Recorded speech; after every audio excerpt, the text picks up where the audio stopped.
Missed an episode of your favorite podcast? Choose from over a decade of content in our archives, not just the latest episode. All free at GCNlive.com. This is your call to action. Get prepared, America. Economy, survival, energy, disasters. This is USAPrepares.com. Informative radio, educational radio. Interact now by emailing instructor@USAPrepares.com or text at 434-390-7953. Class, please take your seats. Now, your instructor, Vincent Finelli. Everyone all set, cocked, locked? Here we go. Your dial is set correctly to USA Prepares. Thank you for being in class today with us. Hour number one, it's just me. Tips from the book. And I've got some tips that you might not have considered. Hour number two, Bert's going to interview me, Bert Bertonis, a radio frequency engineer, master's degreed individual. And he's a senior engineer, patent holder. So he's going to be interviewing me. I believe it's going to be about plumbing and maybe what we do differently here at the farm. Tips that you can use about how to do things. So we are, since we have been unable to convince people that maybe we would have influence in the political system, I think we have failed that. So at least I do. So he's going to interview me about how to do things. Next Tuesday, Rich Eben and I are going to be talking about something he's passionate about. He thinks that we should build a village, maybe 1 or 2 acres for maybe $2,000 an acre because land has gone up. Farmland has gone up in our neck of the woods. And make that available for maybe 100 people or 50 people who want to have a plan A or plan B. Community, well, I'm not going to use that word, village center, village shared commons, if you will, school, workshop, automotive shop, agricultural buildings, do everything that we need to provide for ourselves. So if you're interested in maybe up to $2,000 an acre with some common land that is used by everybody. Let's say 100 acres of individually owned land with 100 acres of, village land that we all share for gardening in our fish pond and, that kind of thing. Farm-raised fish, solar power, those kinds of things, rifle range, schoolhouse, village building. You can give us a call on Tuesday and let us know your thoughts. Are you interested? I have a feeling that there's virtually no interest. We'll find out. Let's see if I'm right or wrong. I think we'll find out that, as we have in the past, there are very few takers, or very few even interested. On Friday next week, Kathy and Sharon have gotten together, and Kathy is our domestic engineer, and so is Sharon. And they're going to be talking about how to save money at the home. What can you do to stretch meals? How can you buy things and obtain things for less money? How can you do it the way they do? And they're experts at it. They are absolutely experts. So that is Friday, Kathy and Sharon. And they were both callers who became instructors. I'm delighted to have them do that. And I'll be listening in. So I won't be there. I'll be in the studio listening, but they're going to run the show and the classroom. Okay. I received an email from one of our class members, and let me read parts of it. I'm going to paraphrase it for radio. It's not that it has any profanity in it. It does not. But it says, "Hi, Vincent." This is from Arjun. "Hi, Vincent. I heard today you explain that your father said there will be a black man president. After that, the country will be gone. I cannot explain this, but when I was a child, I think, not 100% sure, I heard this in India. I wanted to tell you this before also when you explained this earlier. So what he's saying is that he heard the same thing that I had heard. And he was in India and I was in the United States. So we heard the same thing. He goes on to say,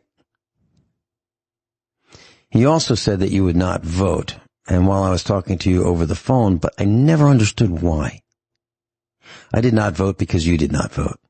But today you explained you already knew the vote would not be counted. And it was not. He goes on to say, you explained yesterday about I'm not going to mention him, a radio network and why they took USA Prepares off the air. I stopped calling them and I realized that they are not alternative media. From the past 11 years, I've heard them say that they were in dire need of funds and they are still on the air and they keep begging. I never donated to them. I will never donate or call them. Because they won't accept that COVID is real and neither will they say anything negative about China or Russia. I don't think there is anyone more truthful than you on the radio. Your friend, Arjun. That's an email from him. Thank you, Arjun. Very interesting. Well, here's something I'd like to share about the COVID-19 coronavirus. In my position, I've said it over and over and over again, my position is absolutely immutable. It is not subject to change. And I'll tell you why. So from the very beginning, I said that I believed it was a man-made bioweapon. Well, we all know that almost a year later, that's absolutely positively true. I said this in around January 2020. It's real. It's dangerous. It's deadly. It's expensive. So back months and months ago, people were saying, yeah, I keep reading about this on the news, but do you know anybody who has it? And many people would say, I keep reading about it too, but I don't know anybody. Well, we've had several people call, and they know people who have contracted COVID-19, and it was debilitating. Well, so here we are, about a year later. Our neighbors have it. Now, one set of neighbors, husband and wife, live in the house. They're seniors. One got it from a person in his vehicle. He gave a person a ride, and that person had it, and then he spread it to his wife. So husband and wife now have it. Well, had it. It took them a month to get over it. A month. Other neighbors have it. They live directly across from us. First labor. Now these are properties that if there wasn't a road, they would connect to our property. Okay. So one neighbor has it and their property connects to ours. Husband and wife, they got it. Had it for a month. Across the road, husband and wife got it. Daughter got it. So everybody in the household has gotten this. Well, we got a call from some people we know on the Northeast. We know them really well. So the father, we'll call him the grandfather because he's about my age. He's the grandfather. And he is suffering from cancer and is getting cancer treatments. Chemo. And his wife, the grandmother, lives with them. But they need some help. And they need some help, getting the housework done, those kinds of things. So they brought in an assistant and come in and, help them out. The assistant brought with her COVID-19, the coronavirus. So who got it? Well, the grandfather didn't get it. And we're thinking that maybe it's the chemotherapy that prevented him from getting it. So he didn't get it. But his wife did. She's in the hospital. And their children, 3 children, they're adults. They would be, actually their children are about my age. They all got it. Why? Because they visited mom and dad, to help them out. So the only one who didn't get it was the grandfather. Of the 5 of them, 4 of them got it. One of them is not in the hospital. So it's been really rough on the family. So what is the cost? And I mentioned that this is expensive. The average cost ranges between $51,000 to $78,000 if you get hospitalized with COVID-19. And they were all treated. Okay? So different lengths of stay at the hospital. $51,000 times 4 is $204,000. That's almost $250,000 for this family. Now, maybe they have insurance, maybe they don't. Maybe they have a high deductible, maybe they have a high copay. I don't know. Maybe they don't have any insurance. So if you're listening to people on the radio telling you COVID is fake, fraud, to use their words, BS, I'm here to tell you that I have not changed my position. And my position is absolutely correct. It is real. Now, the low estimate would be $204,000 for the 4 of them being hospitalized. The high estimate would be $78,000 each, which would bring the grand total to $312,000. Now, with most families in the United States not being able to come up with $1,000, how's that going to work? How is that going to work? And what I want to know is why our government has not declared war on the Chinese. Why? Why is it that no one said, those guys are killing us? But we haven't even said a word about it, right? I guess I'm the only guy who said that.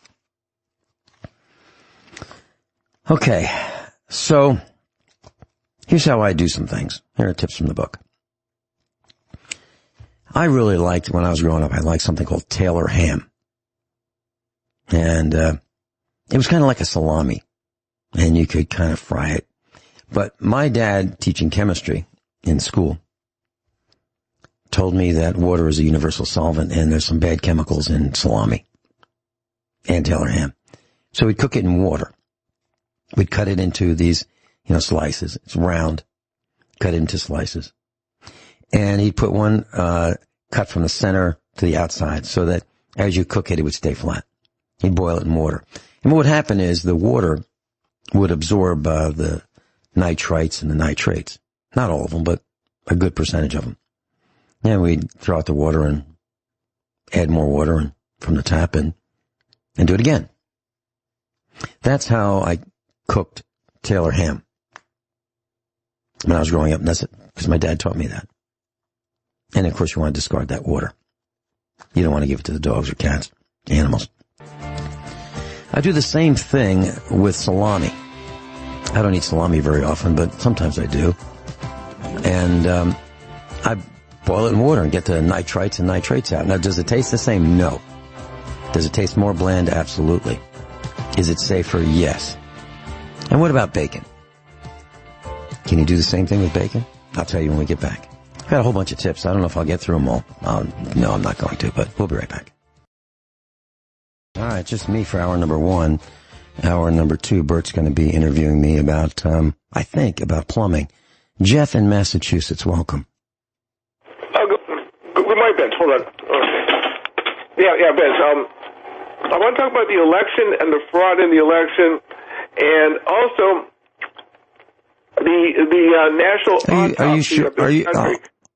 Yeah, I'm right here. Are you sure you want? Hold it. Right here. Do you really want to talk about this? I don't want to talk about it. Okay, fair enough. You know okay. why? You know why? Yes. I'll tell you why, Jeff. I appreciate your call. There's nothing we can do about it. The selections, it doesn't matter. Doesn't matter what they are for. The outcome is predetermined. Whether it's for the dog catcher, whether it is for the mayor, whether it doesn't matter. It's already been determined, and we go to the polls. And what are the polls for? The polls are, if you have an opinion, whom would you like to see?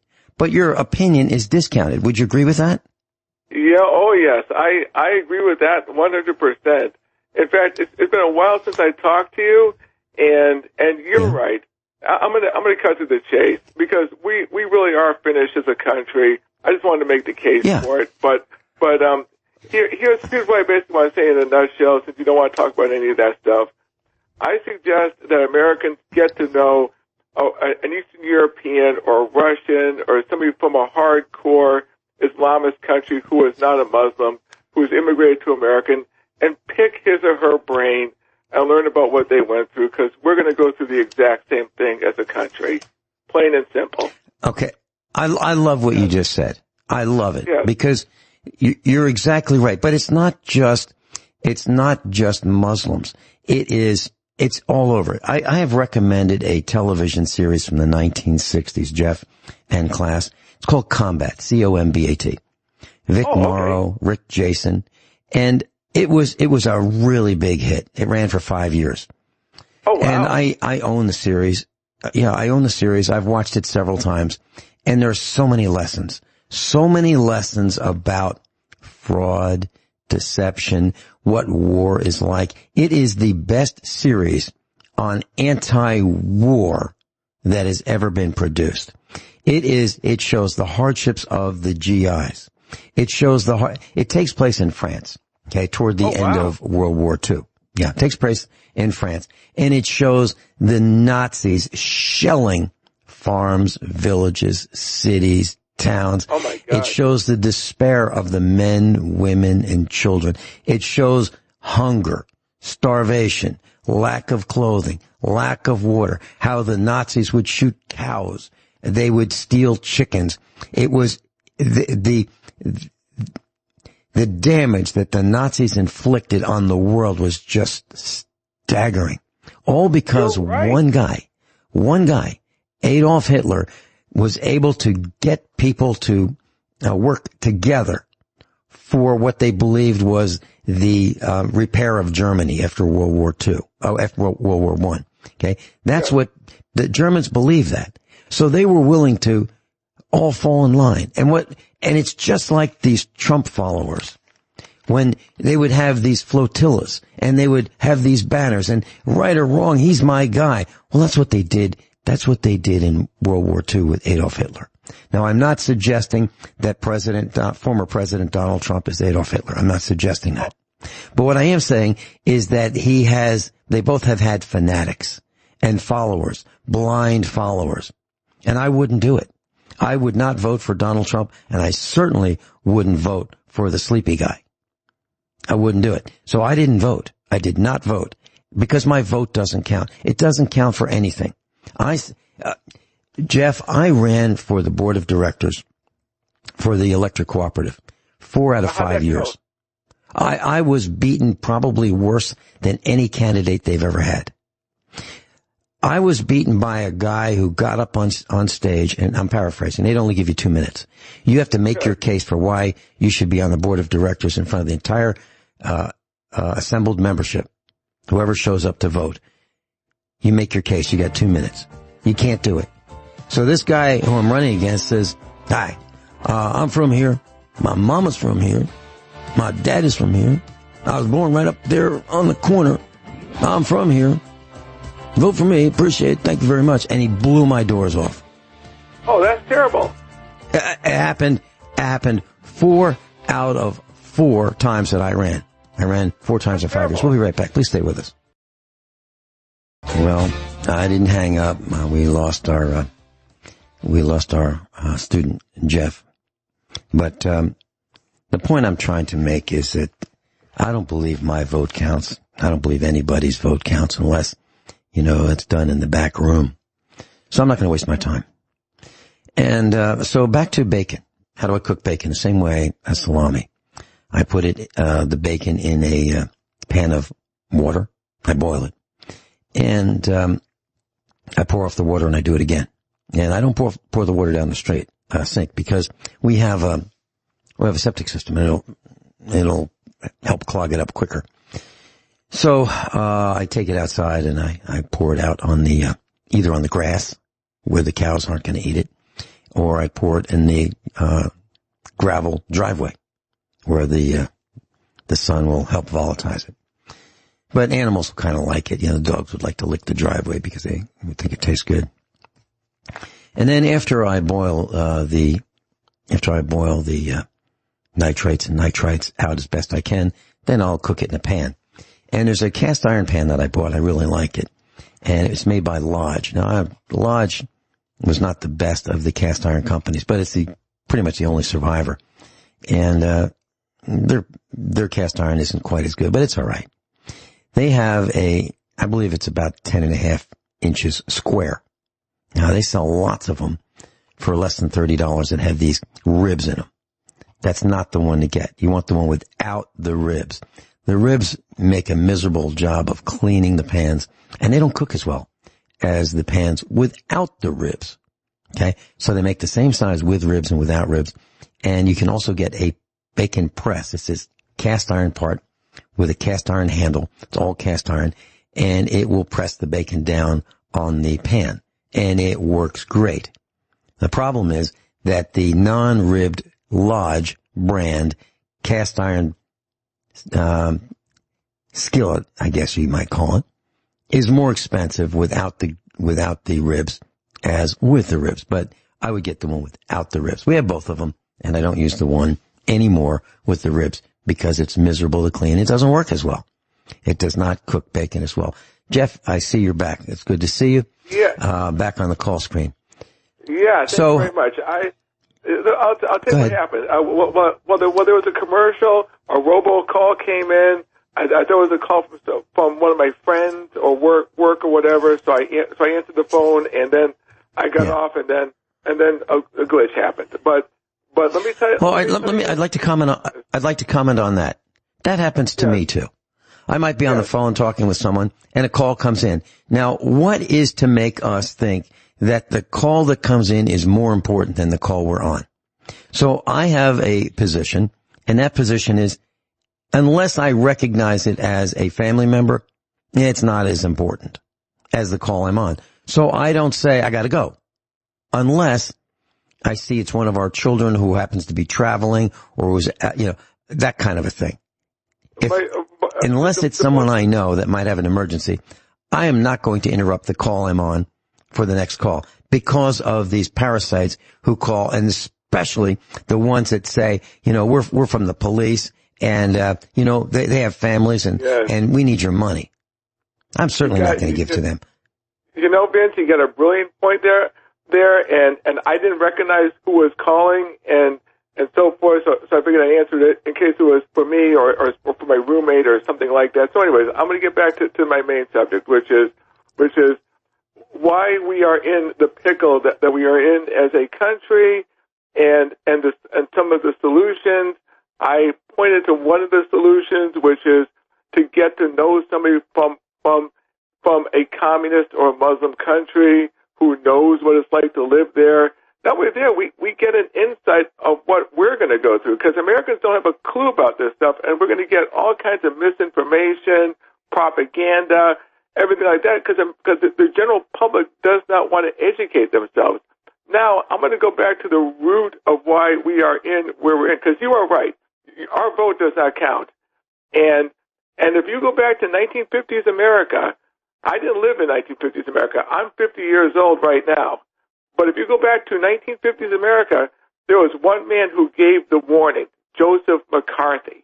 He warned of communist infiltration in this country, and the general public laughed at it and went back to the barbecues, the cookouts, the post-war paradise, and got big and fat and just was asleep at the wheel while the beatniks. Have you ever heard of the beatnik generation?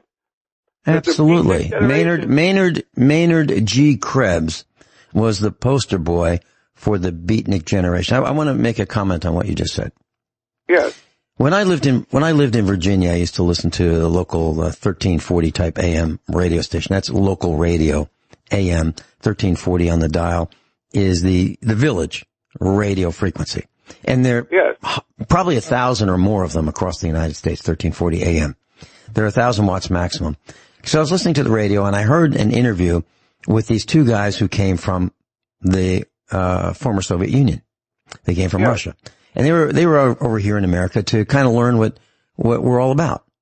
And I listened to this interview, and I called up the station manager because they used to talk about me on the radio a lot because of my computer technology work and with the school systems. So I would hear myself, being my voice I would hear on the radio, not as a broadcaster. I was just a guy. And so I called the station manager because I knew him. And I said, I'd like to meet these guys. Would you ask them if I could take them out to dinner with Mrs. Finelli? And I'll pick them up. Yes. And they said, yeah. So I met, we're sitting in this booth at the local restaurant in Nowhere, Virginia. And I said, so guys, what was it like? What did you learn about the United States when you were in Russia? And they said, oh, we learned that the United States was terrible. It was so bad in the United States, this is like in the 80s when they learned this, that, if you cut yourself, you die because the medical care was so bad in the United States that you would die from a cut from not being able to be treated by a doctor. And we learned that America was full of ramshackled housing, dilapidated. And I said, wow, that's the same thing we learned about you guys. Isn't that the truth? So what I'm saying is your description of talking to someone who has been there, who knows, that's exactly what Mrs. Finelli and I did. We talked to two guys in their 30s or 40s who actually learned what it was like because they lived there, and we asked them. And so they described that they were lied to about how evil America was and how great the former Soviet Union was. And yet they were starving. They couldn't get medical care. They couldn't get hot water. They could hardly get anything. And that's how the government of the former Soviet Union described the United States of America, the greatest country in the history of the world at that time. Back to you, Jeff. Yes, you're exactly right. And let me take it a step further. With the 1950s and the post-war boom, people were happy. And you see, and you have to recognize that in America, we were already starting to divide as a country. You had class of people, because back then in the 50s, the blacks and the minorities did not have that much control over anything. They lived in ghettos. And I'm going to sound like a leftist in saying this, but the whites moved into the suburbs, those who can, and insulated themselves in a bubble. And I'm talking about the Northeast where I live.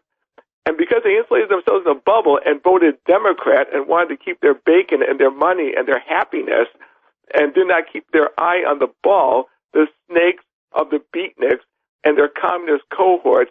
And by the way, there is 45 goals by Cleon Skousen on how to infiltrate this country and bring it down.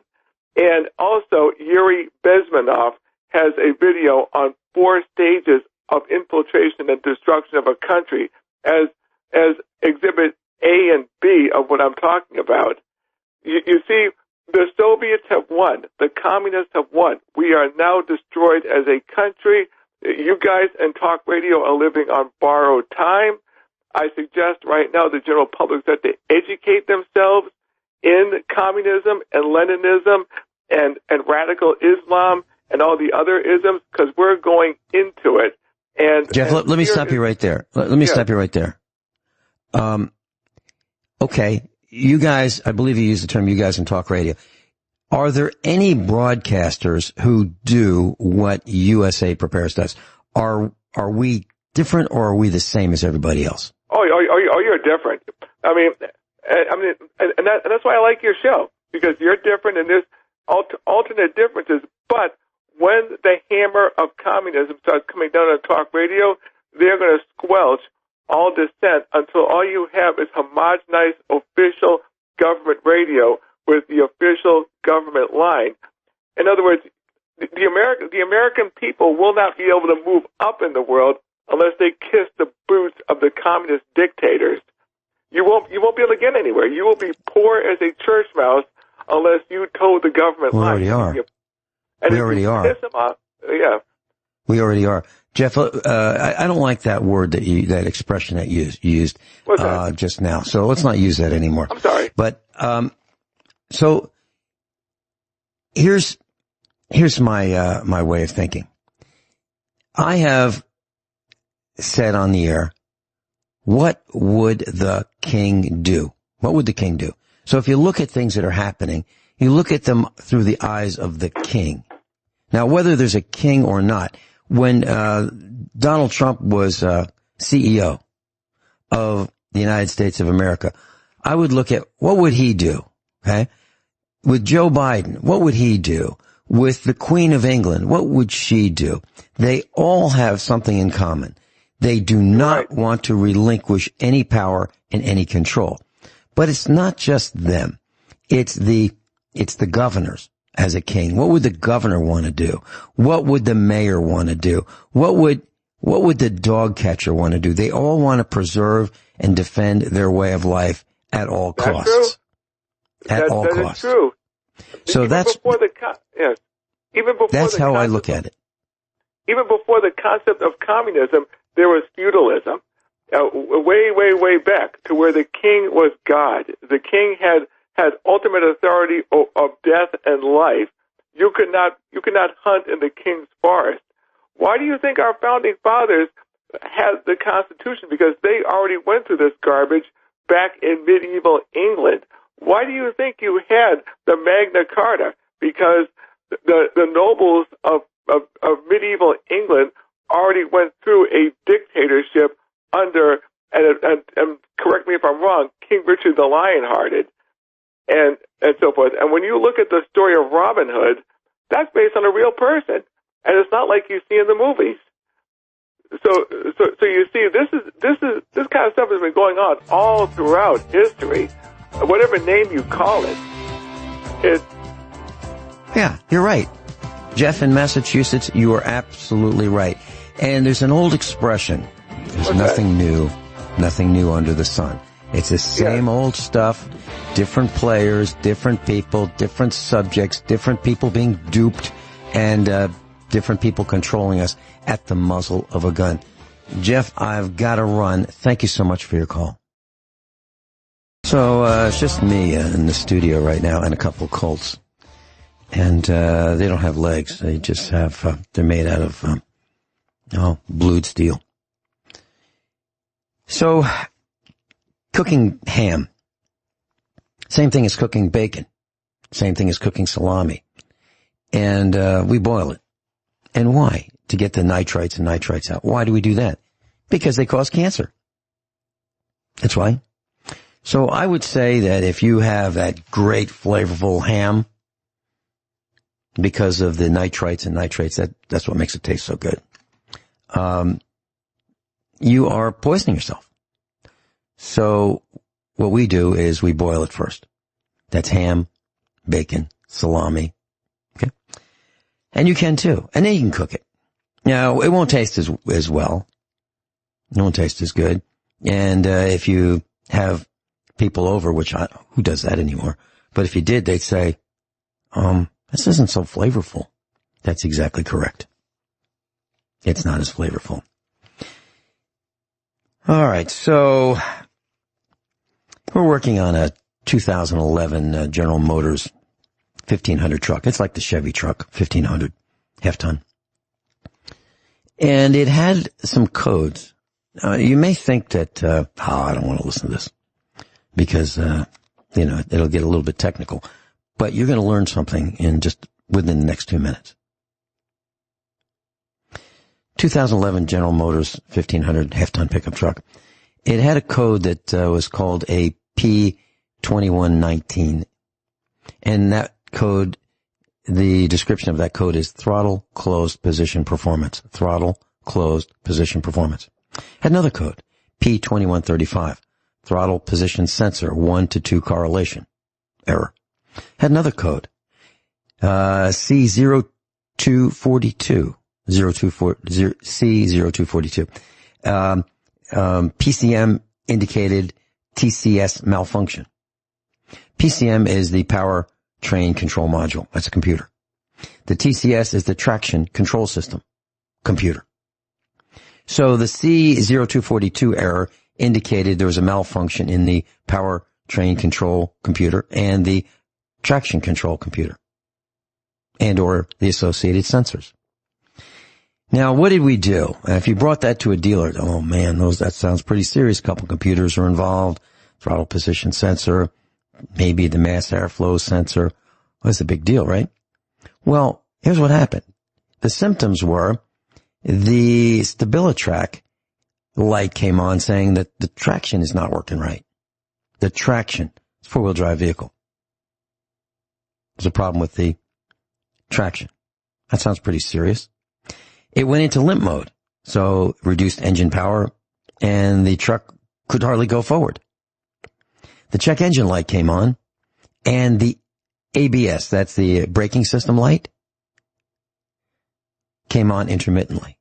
So this looks like it's a big deal, right? The StabiliTrak, the drivetrain, the engine, and the brakes.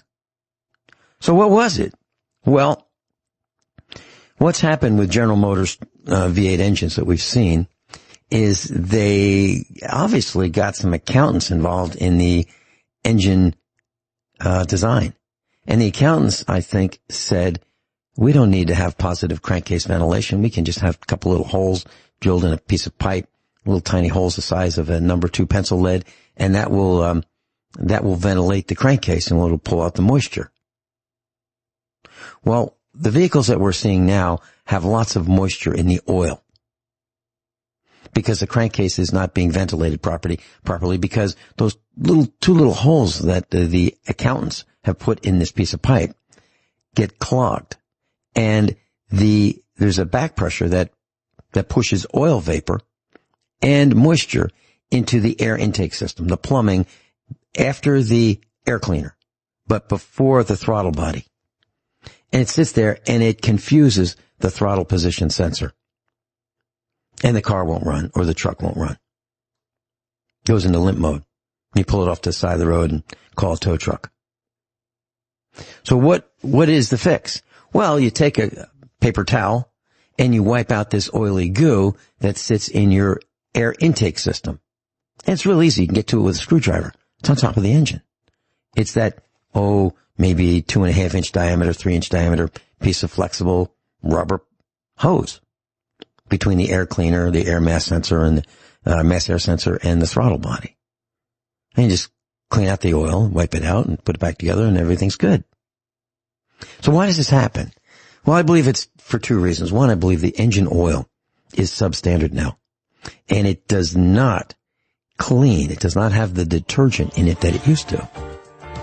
And because of that, and because of people not changing the oil frequently enough, deposits build up, clog these little tiny orifices, and we have these very expensive dealer fixed problems. Now, they're easy to fix if you know what to do, and I told you, just a paper towel. But if you don't know what to do, you're looking at $1,000 or more, because the dealer's not going to say, we just wiped it out and everything's good. And the other thing is these variable valve timing solenoids. They get plugged up like crazy, and the engine won't run right at all. And it actually may stop because of not frequent enough oil changes. Oil changes are a big deal. We'll be right back. Hour number 2, USA Prepares. Thank you for being in class. Bert Bertonis is with us, patent holder, design engineer, expert in radio frequencies, and I think he's going to be interviewing me about some of the things that we do here at the farm. At least that's what I mentioned on the air several times, over the last week. Where would you like to go, Bert? Well, I thought it was very interesting what we covered the last time we discussed home and how much planning there is.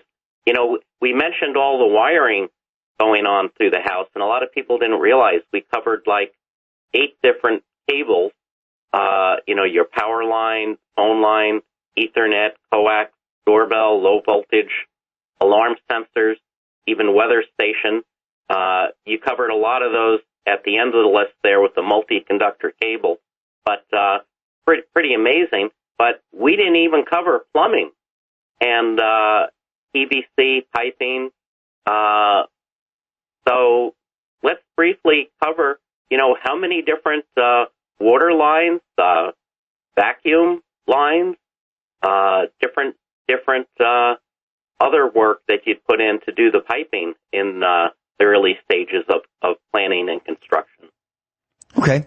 So I think what you might be asking is what makes our house, farm, buildings different? And what have we learned and what have we implemented from things that we've seen, other properties, reading, etc., and what makes us different? Well, and also what somebody could learn from your experience having, I think you went through this without having a book, and you just kind of had the foresight and I'm guessing corrected some things midstream. So what somebody now planning their home can learn from your experience. Sure. Okay, so we have owned, Mrs. Finelli and I have owned together and separately houses. She grew up in houses different from ours when I grew up. And so I got a chance to see her house, and she got a chance to see ours, and we got a chance to see other people's. And we decided that we weren't going to buy other people's mistakes. And I have never seen a house yet, not one, that was done right according to my way of looking at it. I'm talking about plumbing, heating, electrical, roof, orientation of the house, roof pitch, roof color, siding, basement. I haven't seen one that, if you look at the whole house, it was done the way I would have done it. So, in terms of plumbing, there's a book you can get. It's Black & Decker's plumbing book. It's really excellent. And you can probably get it for $5 or $6 on eBay used. It's a great book, and it will show you lots of ways that plumbing is done. We decided, when I was growing up, we had copper plumbing. Copper plumbing in the 60s was the new plumbing pipe that replaced cast iron and galvanized plumbing. Galvanized plumbing was okay, except that it would rust on the inside. And the diameter of the pipe on the inside would get smaller and smaller and smaller as the pipes corroded and rusted more and more and more, to the point where they could hardly flow water at all. And that's what why would anyone even use galvanized after what we now know with 100 years of experience? We wouldn't. We would not use galvanized. But you can still get pieces of galvanized, plumbing, lengths of plumbing, fittings, etc., elbows, unions, couplings, all that you can still buy to repair galvanized plumbing. So it makes no sense to use galvanized. It's very hard to use. It is very labor intensive. Copper was better because you could cut it, it was lighter, and it didn't corrode. So copper plumbing in the 60s and 70s was a great, even the 80s, great way to go. But copper became really, really expensive. Now it's unaffordable. So what are the choices now? Well, in the last 20 years or so, maybe even 30 years, there was Quest, with a Q. And that was touted as really great. It was flexible. You could run it, in the walls, and you could bend it, and you could actually have water freeze in it, and water expands when it freezes, and water expands when it's heated. It's the only substance on the planet that expands when it's heated and freezes. And it wouldn't break. And how did that taste to the mice and the rats? Well, evidently they didn't really like it too much, but the problem with it was they didn't test it as well as they should have. And so this gray Quest pipe would deteriorate when it was used with city water systems with chlorine. The chlorine would destroy it. Now, think about this. You've got plumbing in the walls, under the floors, all over the house, and it springs leaks. So what happens? Well, it wets the sheetrock, it wets the insulation, it ruins the floors. It was a mess. That didn't turn out to be so good. So obviously we didn't use that. And so then the choice is, do you use PEX, PEX, or do you use PVC and CPVC? And that CPVC and PVC are more rigid, and they work better. Now, the reason I don't like PEX too much is because the fittings are crimped on, and they don't seem very secure to me. And I think you could have, slight drip. Over time, a little bit of drip could cause mold. And so I don't like PEX. Now, we use PEX for running between our outdoor wood furnace and our heating system. That's it, but there's no pressure under it. It's not under 40 pounds of pressure like, water lines. And it's a kind of a closed system. So it works great because it can sustain heat. And the water that we heat might be 170 to 180 degrees, and PEX can sustain those temperatures. But I don't like that for potable water. I don't like that for the indoor plumbing, for drinking water and toilets and so forth. So what we used in our house was PVC, polyvinyl chloride, and CPVC, chlorinated polyvinyl chloride. PVC is white in color, and CPVC is kind of a tan in color. And what's the difference in terms of quality and longevity? Okay. The PVC, they probably will last about the same length of time. But PVC is not designed for warm or hot water. It can't take the temperature. It will lose its ability to sustain the pressures when it gets warm, and it will burst. So it's only for cold water. Now, CPVC and PVC look similar to the untrained eye, but they're not. They're different sizes. And the connections, the fittings, the unions, the couplings, the elbows, the T's, they're different sizes. Different sizes because they're designed not to work together, so you don't confuse hot water plumbing with cold water plumbing. So PVC is for cold water. It's white. And it can take a greater pressure as long as it doesn't get hot. Hot meaning, let's say, above normal ambient temperature. What would that be? Let's say, I don't know, maybe 105 degrees at the most in a house. It works great for that. CPVC can take up to 180 degrees, they say.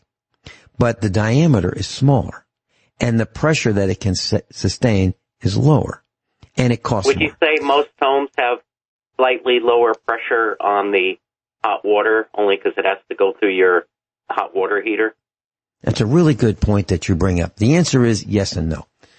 If you have the pressure will be the same if there's no flow of water.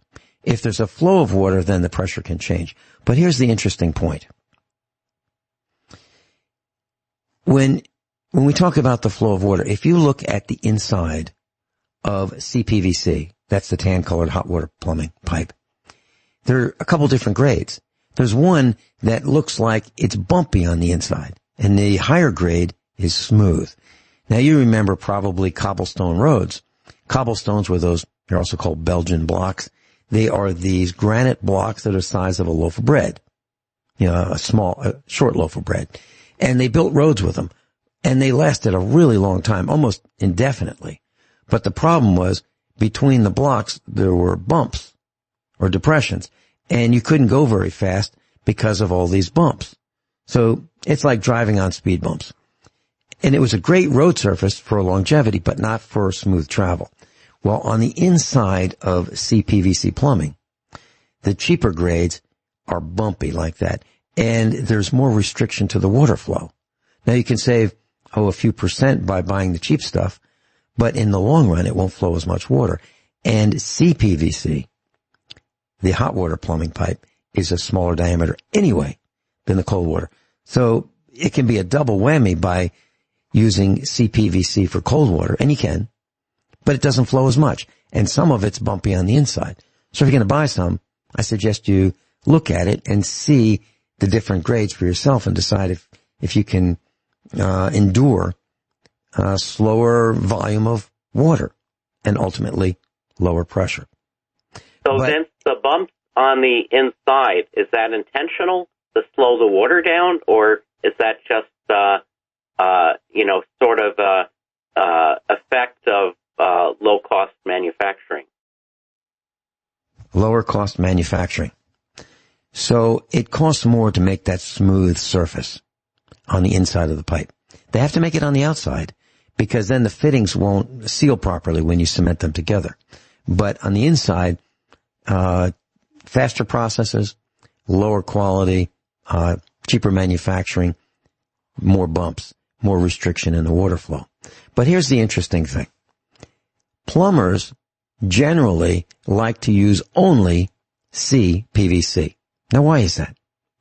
Well, it makes no sense to me, but from a business perspective, maybe it does make sense for the plumbers. Because if they come to your house and they have to bring PVC and CPVC and fittings for both styles, because they are not interchangeable. You can't use a PVC plumbing fitting on CPVC. The white fittings won't work with the tan pipe and vice versa. And they are sized that way, so you can't mix them up. So what plumbers tend to like to do is use the smaller diameter hot water CPVC for everything. And the reason they do that is they don't have to carry all these fittings and all this pipe. They just carry CPVC. And the homeowners don't know the difference. So what happens is... That doesn't sound like a good idea. I mean, actually, then it's not obvious which is the hot and cold water is one thing right off. But it just sounds like a bad compromise. It is. But there are adapters. There are fittings that will join PVC to CPVC. So a plumber can just have, the half-inch size, the 3/4-inch size, the 1-inch size, and that will do the job. So by having 3 different size fittings that will adapt CPVC to PVC, they can use CPVC for everything else. And it's a bad, in my opinion, it's a bad choice. We'll be right back. Welcome back. We're here discussing home plumbing and pipe fitting for construction of your new home, or I guess you could do a retrofit, correct, Vince, where you wanted to get rid of your old galvanized piping and put in PVC. Right. And there are adapters. There are adapters to go between galvanized, 3/4-inch pipe thread, half-inch pipe thread, and CPVC and PVC. So to cut to the chase, why I decided to plumb the way I did in our farmhouse is it's less expensive to use PVC for cold water, and it's better. And it flows more. It's a larger inside diameter. The pipe costs less. The fittings cost less. And it sustains higher pressures. So you'd have to be crazy not to use that for cold water in the first place. That's the way. How's the lifespan? I don't know. I've never had a failure. Now, I've been using it for 30 years, and it's never failed. Then the other thing is for hot water, we use CPVC, the tan stuff. And it works great as well. But when we go to our plumbing department in our house, in our farmhouse, we have a plumbing, electrical, oil filter department. We have, lots and lots of spare parts, well parts. We have, maybe hundreds of feet of spare PVC pipe, half-inch and 3/4-inch and 1-inch. And we have hundreds of feet of CPVC pipe, half-inch and 3/4-inch. And we have, maybe 1,000 fittings. And the reason is, if something bursts, if one of these things happens to fail, one connection happens to fail on a Sunday, what are we going to do? So I want to make sure that we have everything that we need.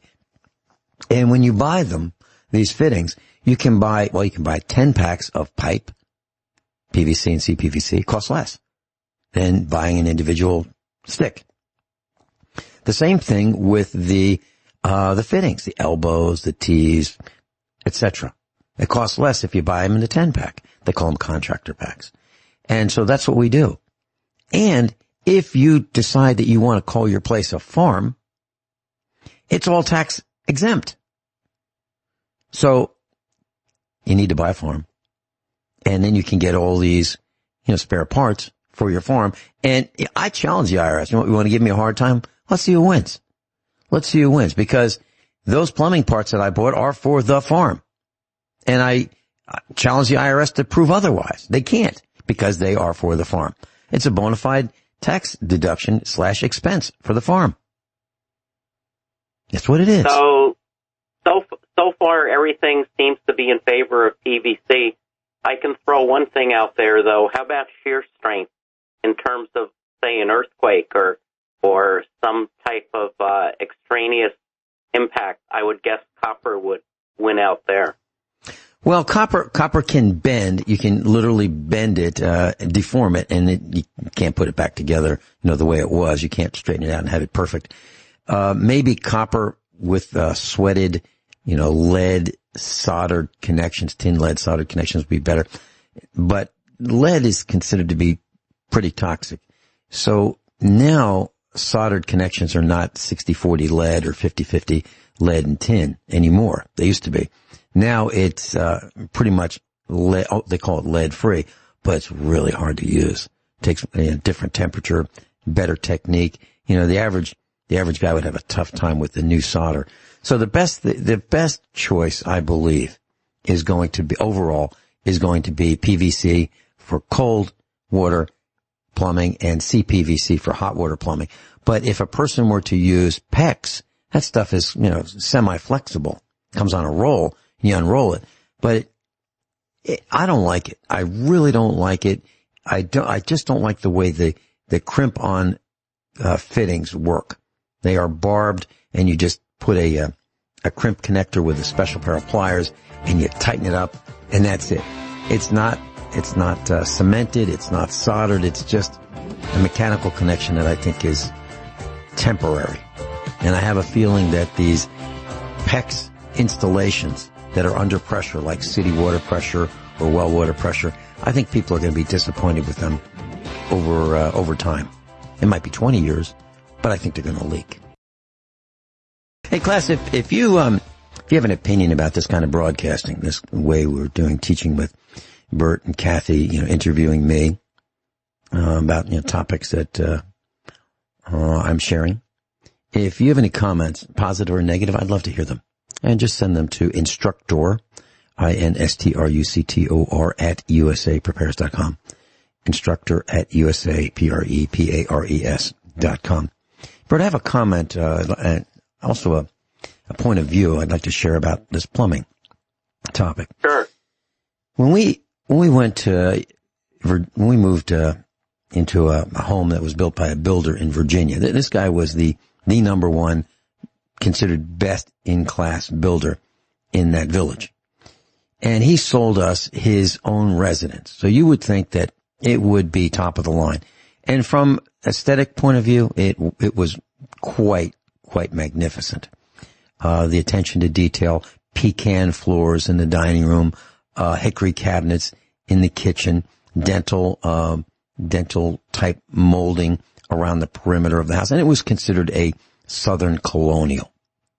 But what it didn't have was shutoff valves in the bathrooms for the toilets. Now, I can guarantee you that if you live in a house long enough, you're going to have a plumbing problem with your toilet. The fill valve or the flush valve is going to fail, and you're going to want to shut the water off. Well, what we had to do was shut the water off to the whole house to prevent, water from affecting the changing of the fill valve in the toilets, and they fail. So, that makes how much does it cost? Well, right. It makes no sense. However, this guy, a nice guy, wonderful man, but he didn't tell his plumber, and he didn't do the plumbing himself. He had a, plumber or electrician, those kind of trades, do that work in his house.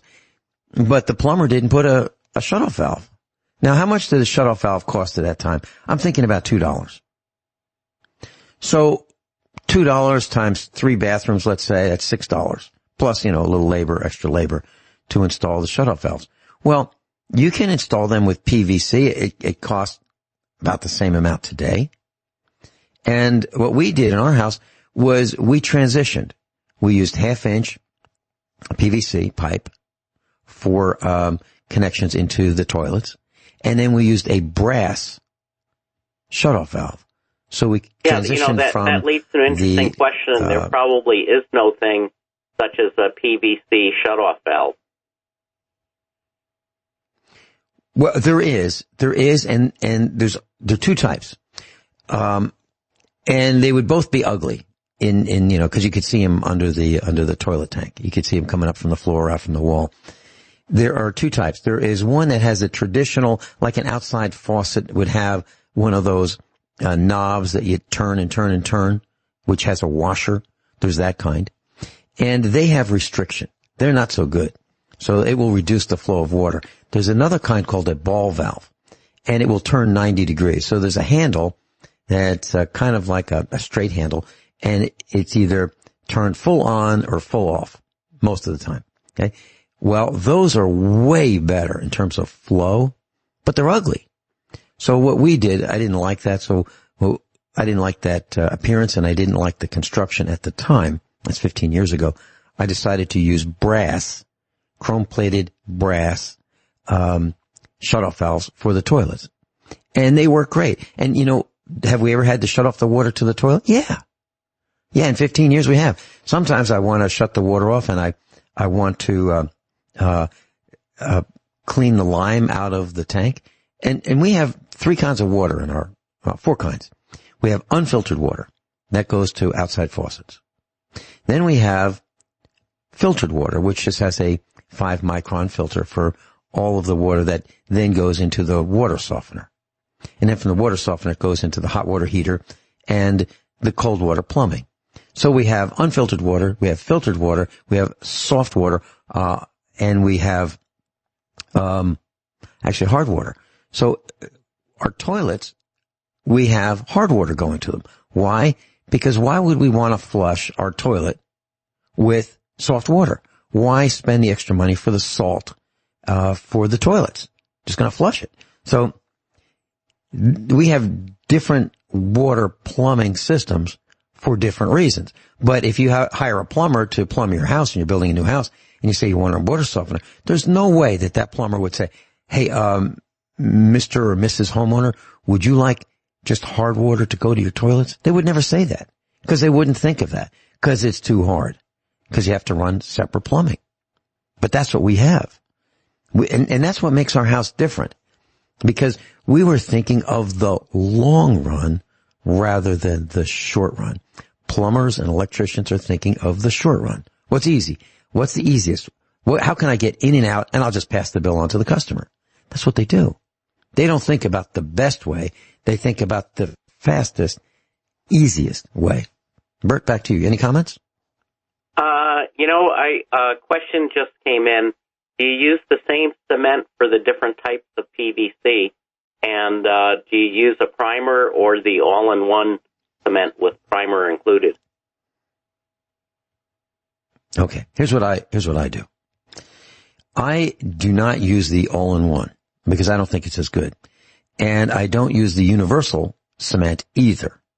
I use the solvent or the cleaner, which is purple, and I prep the pipe with the cleaner. Then I use the appropriate best solvent for that pipe. So I use PVC cement for PVC, and I use CPVC cement for CPVC. I don't use the universal. And there's another thing. There are different strengths of joints based on the cement that you use. So some cement is really fast drying, but it's not strong. Why would I do that? Why would I, put a marginal cement on a plumbing joint when I can put a really strong joint together? I want to use a strong joint cement. So that's what I do. But not everybody does that. But I do pretty much everything the hard way, the right way, in my opinion, the long way. And here's something else. I carry a pocket knife.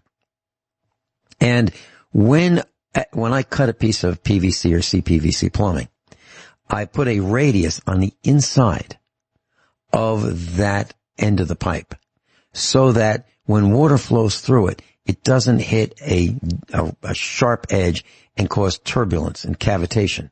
So I make the water flow smoother because I radius the pipe by using my nice and clean knife to cut a beveled edge on the inside of the CPVC and PVC plumbing pipe. That would be considered best practice. But are plumbers in a hurry? Of course. Does it take more time? Yep, it takes more time. About is for the right way to do it for the long run? Absolutely. How about for the sprinkler system? Which PVC do you recommend? PVC, plain old PVC. Okay. Unless you have underground plumbing, and then you can use that black rolled PVC. It's black. Now, there's different grades. There are different thicknesses of the walls. And if you read them, they're not all created equally. So, for example, some of them can sustain higher pressures. They have thicker walls. Now, if you live in a place like we do where there's lots of rocks, it would be crazy to use that kind of plumbing for most applications because the shifting of the ground, the heaving, the thawing, would cause the rocks to abrade, and you develop an underground leak if you have, an irrigation system for, watering the lawn or something like that. What we do, and here's something interesting, since you mentioned that. We have a barn that is not connected to our house. We have a freestanding garage that is also not connected to our house. And back in probably around 1970, I bought an air compressor. And for inflating tires and painting and, that kind of thing. Air tools, for automotive purposes. I still have it. It's got a 20-gallon tank, but, it's kind of small for the kind of things we do here. We have a vertical air compressor, 60-gallon tank, which is just, adequate. 80-gallon would be better, but we don't have one. Well, I decided that we have cars in the freestanding garage. And if you don't drive the cars, those tires need to be inflated. They tend to go flat. Same thing in the barn. We've got tractors and cars in the barn. And we got a lot of tires that can go flat. So what I decided to do was trench between the house, the freestanding garage, and the barn. And I decided that I could put some things in there. I could put air plumbing for the air compressor from the automotive shop. And I can run air into the barn. And I could run air into the garage. And I could run underground heating system, insulated plumbing from the outdoor wood furnace into the garage and the freestanding garage. And I could run power cables and Ethernet and Cat5 and. So I put it all underground in conduit. So now, if I want to go to the garage and inflate a tire, I just keep an air hose there with a quick connect on it, and I just put a chuck on it, and I drag that air hose from the wall where there's air plumbing, and I can inflate any of the tires I want without having a compressor in the barn. I've never seen anybody else have one of those. Vince, when you We're the only guys I know that have done that. Vince, when you inflate the tires, do you move them a quarter turn to keep the car from getting flat spots sitting on the same spot of the tire? We try to move all the vehicles whenever we can for exactly that purpose. And that's a very good point. Because nylon tires, there are sidewall constructions and tread constructions, typically steel belts in the tread, but there's also reinforcing nylon or rayon. Now, nylon is much stronger, and it really works well. And if you live in a warm climate, it's the way to go. But if the tire sits in cold weather, it will develop a flat spot. So when you drive on a nylon tire, it'll thump until the tire warms up a little bit. It might take a mile or two. And it'll feel like the tire's out of balance, or the wheel and the tire out of balance in cold weather with nylon tires. Rayon, not so much. So rayon is the choice for cold climates. Nylon is the choice for strength in warm climates. And yes, you should move those vehicles so they don't develop flat spots. You're absolutely right. Okay, and are you saying that even if it occurs, it wears off after a few miles, or could it be permanent damage to the tires? Well, it depends on how long it sets. If you're talking about a month, probably be fine. And the warming up of the tire will straighten out and make that tire round again, and it'll be fine. But you don't want to take a cold tire and take off and race down the road with it if it's been setting and it's got, cold flat spot on the bottom. You want to take it easy, drive slowly, so you don't destroy the rubber and steel belt and nylon or rayon sections of the tire where they all join together. So just take it easy and you'll be fine. But, if you keep it for a couple of years, now you're going to damage the tire. I'm back, and we're discussing water and plumbing today. Yeah. And so, Bert, have you ever heard of running underground air between buildings, compressed air? Not for a home. I've heard of some homes have vacuum cleaner lines where you can plug a vacuum cleaner attachment in through different rooms, but that's obviously different than compressed air. Yeah. Do you want to talk about central vacs? Is that something you want to talk about? Sure. PVC? Yeah. Yeah, 2-inch diameter, PVC, very inexpensive plumbing. So if you want to have a central vac system and you're building a house or a cabin, while the studs are in place and not covered by sheetrock or whatever you're going to cover them with, that's the time to install the rough in for the central vacuum system. I consider an upright vacuum and a canister vacuum. First, the upright vacuum is the worst. That is a great device for dust relocation. It picks up some of the dust and spreads a percentage of that in the air, and it goes all over the room, maybe even all over the house. A canister type is better, but it still blows dust around the house. The only one that I know of. Go ahead. Is that similar to the vacuum on the first season of Saturday Night Live when the wild and crazy guys smuggled it in from Eastern Europe? I didn't see it, so I don't know. Do you want to tell us about it? Well, they escaped from behind the Iron Curtain, and they brought their marvel of Russian communist engineering, and it was this vacuum cleaner that was basically bigger than a refrigerator. Well, that sounds like some of the engineering.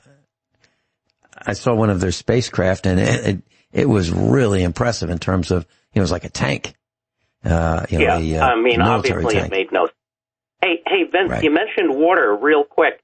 Do you have three kinds of water or four kinds of water? You have, obviously, cold drinking water, hot water. Then you mentioned gray water, which doesn't go through the softener. Do you also have reclaimed water for, for gardening or something like that? No, we do not have gray water. I was asked that, one of our class asked me about that. No, we do not. There, in Florida and places like that where water is at a real premium, gray water is great. So gray water class, if you're at the kitchen sink and you're washing dishes, that water is suitable for gardening, but it's not suitable for flushing a toilet unless it has grease in it, but it's not suitable for drinking. Okay. No, we don't. We have a septic system, and all of the water that goes from sinks and toilets, etc., goes into the septic system. And we oversized our septic system. It was recommended 1,000 gallons. We put in a 1,500-gallon tank, and we have laterals in crushed stone buried about 4 feet below the surface of the ground. So it's deep, it's extra laterals, and it's an extra-sized tank. We have a well. So coming in from the well underground is cold water, unfiltered. Now we send that unfiltered water to water faucets, hydrants, if you will. We water the cows with them. We can wash cars with it, but it is not filtered with a whole house filter. Coming on from the unfiltered water from the pressure tank from the well, we have a whole house water filter that filters down to the 5-micron level. That takes out sediment and, the big chunks. I mean, when I say big chunks, I mean, these are microscopic, but, they can clog ultimately, rust particles, things like that, lime from, the underground lime, structure where the water is contained underground here in the Ozarks. So we have a whole house water filter. From there it goes into the water softener. But there's a tap off before the water softener for the toilets. So it's filtered, but not softened water. The reason it's filtered is we don't want the big chunks to clog up the valves for the toilets. And only filtered, unsoftened water goes to the toilets. The sinks, the dishwasher, the clothes washer, all the rest of the domestic use is filtered, softened water. Now, after the water softener, there's a T. Some of the water is cold and goes to the cold water faucets. The other side of the T goes to the hot water heater, where the water has been filtered and softened and then goes into the hot water heater. And that's the way to do it, because you want to filter and soften the water before it goes into the hot water heater. Otherwise, you'll have lime deposits clogging up your hot water heater. Anything else in the last 15 seconds? No, but that's been an interesting hour, Vince. It's everything about water. Yeah. Yep. And we can do it again and again. And class, if you're interested in this kind of class, let me know. Instructor at usaprepares.com. I'll share them with Bert and Kathy. And you can tell us what you think. Good, bad, indifferent. Bert, thanks so much. Thanks, Ben. Enjoyed it.